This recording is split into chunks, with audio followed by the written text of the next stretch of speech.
Hello friends, welcome back to my channel Anjali crash course आसान है। जैसे मैंने अपनी प्रीवियस वीडियो में बोला था डबल कॉलम कैश बुक में कि मैं थर्ड कॉलम कैश बुक बहुत ही जल्दी आने वाली हूँ। तो ये रहा मेरा three column cash book. I hope आप लोगों ने वो वीडियो देखा हो और आप लोगों को पसंद आया हो। ठीक है, तो आज ये थ्री कॉलम कैश बुक में मैंने एक इम्पॉर्टेंट चीज़ यहाँ नोटिस किया है कि कॉन्ट्रा एंट्री में बहुत सारे बच्चे को प्रॉब्लम होती है। तो ये वीडियो देखने के बाद आई होप आप लोगों को प्रॉब्लम ना हो। तो आइए डिस्कस करते हैं कि क्या होता है कॉन्ट्रा एंट्री। तो सम्स जस्ट तो फ्रेंड्स, क्वेश्चन आपके मोबाइल के स्क्रीन में आप लोगों को शो कर रहा होगा। तो चलिए मैं पढ़ती हूँ क्वेश्चन क्या है।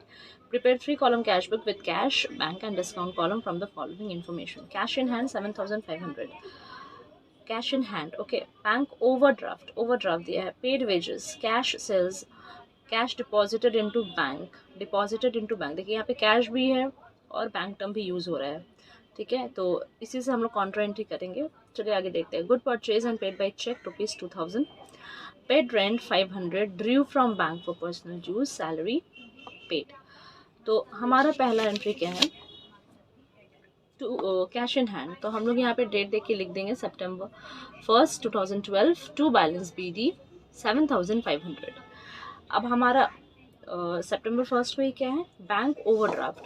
तो जैसे कि हम लोगों को पता है कि बैंक हमारे लिए एसेट होता है। बिजनेस के पॉइंट ऑफ व्यू से एसेट होता है, बैंक के पॉइंट ऑफ व्यू से लाइबिलिटी होता है। यहाँ कंफ्यूज मत हुई, आप लोग सिर्फ ये समझ के चलिए कि बैंक हमारा एसेट है।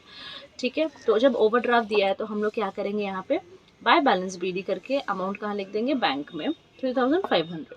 ठीक है, नेक्स्ट हमारा ट्रांजैक्शन है पेड वेजेस। अब हम लोग जब किसी को वेज पे करते हैं तो एंट्री क्या होता है, पेड वेजेस। एंट्री होती है wages account debit to cash.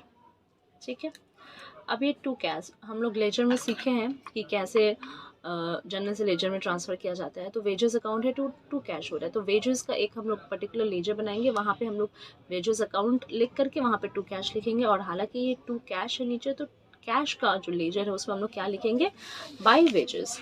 तो यहाँ पे देखिए बाय वेजेस अकाउंट 200। ठीक है, अब हमारा है कैश सेल्स। तो कैश सेल्स में क्या होता है, कैश आता है। ठीक है, तो cash account debit to sale होगा। तो यहाँ पे क्या लिखे हम लोग, टू सेल्स अकाउंट 7000। ठीक है, नेक्स्ट हमारा है कैश डिपॉजिटेड इनटू बैंक। अब यहाँ पे क्या हुआ है, बैंक में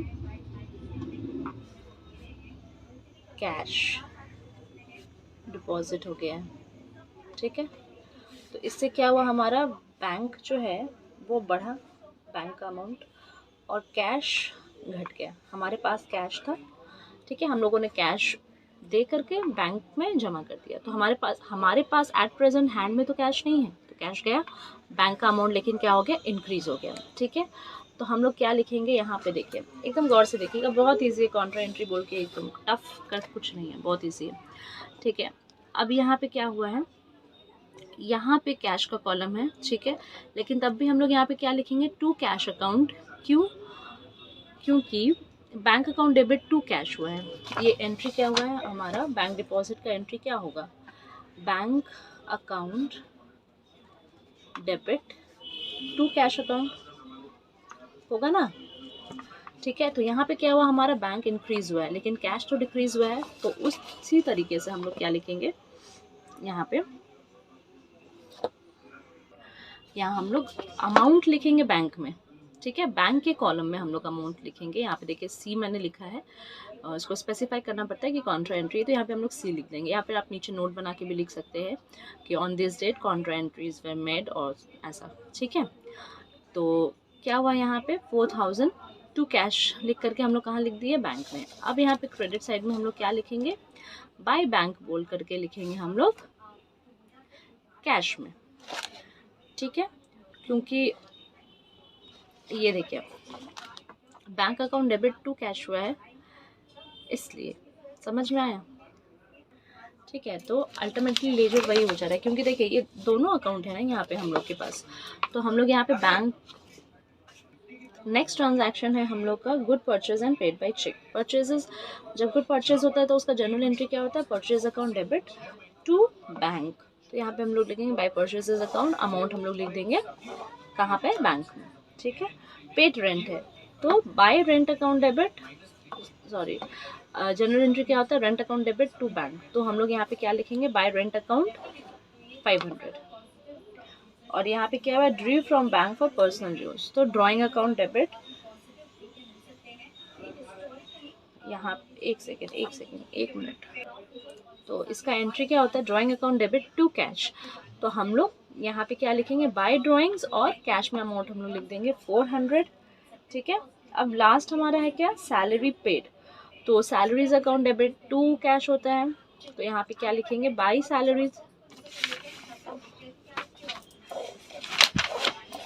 बाय सैलरी अकाउंट 1000 रुपीज़।